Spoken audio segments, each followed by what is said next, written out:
Well, Donald Trump has today come out swinging in full support of the 101 innocent hostages remaining in Gaza.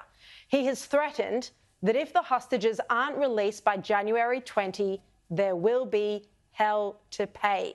He said on social media, if the hostages are not released prior to January 20, 2025, the date that I proudly assume office as President of the United States, there will be all hell to pay in the Middle East and for those in charge who perpetrated these atrocities against humanity.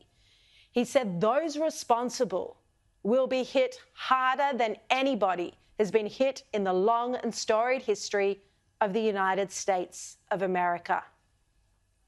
Well, that's deterrence, and that's what strength and determination looks like. Well, you'd have to go back and think, what were the strongest words the current president, Joe Biden, ever said about the hostages? Mostly the attitude of the Biden administration was to put pressure on Israel for not doing enough to release them. There's been absurd victim blaming. There was certainly more pressure on Israel than on Hamas. To end the civilian suffering of the Palestinian people and finally deliver a ceasefire and end this war. For months, people all over the world have called for a ceasefire. I've consistently pressed for a pause in the fighting for two reasons: to accelerate and expand humanitarian assistance going into Gaza, and two, to facilitate the release of hostages. I mean, just asking for a ceasefire, not demanding and forcing, as the leader of the free world should, that the terrorists release the hostages, who, by the way, include American citizens. And unlike Trump's clear threat to the barbaric terrorists that they'd be hell to pay, well, this was Biden's weak message to Iran. What is your message to Iran in this moment? Don't. And in his delusional state, perhaps he thought his message resonated because he repeated it on other occasions as well.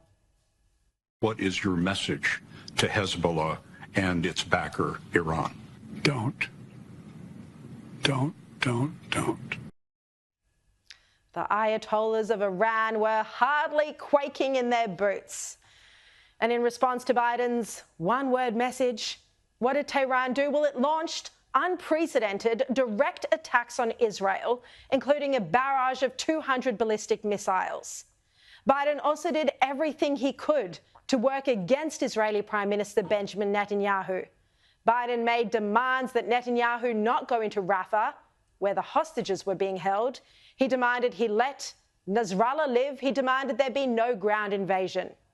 This despite the fact that 423 days on, there are still 100 hostages held captive by Hamas and other terror groups in Gaza.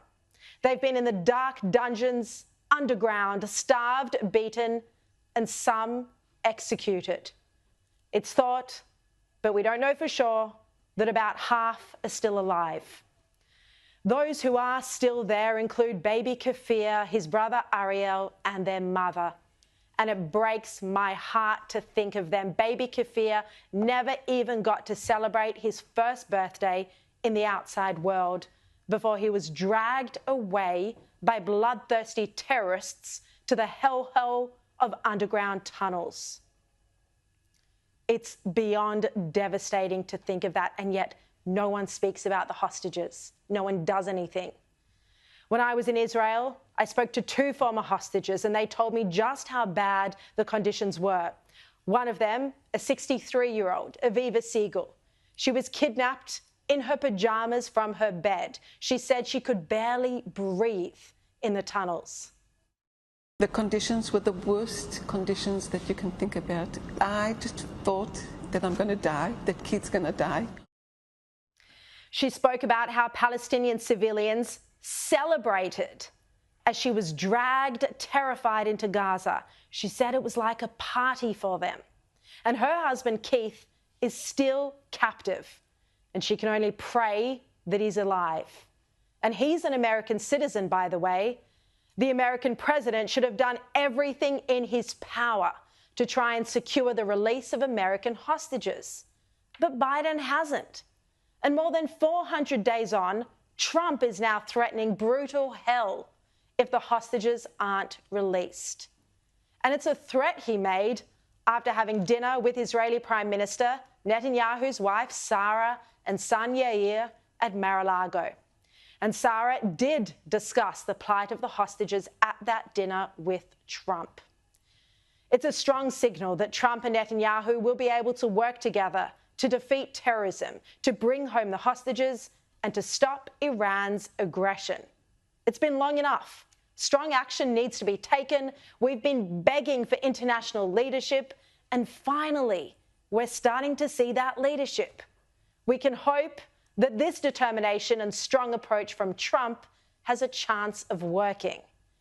Because Joe Biden's approach of appeasement, of going softly with terrorists, well, it was never going to work.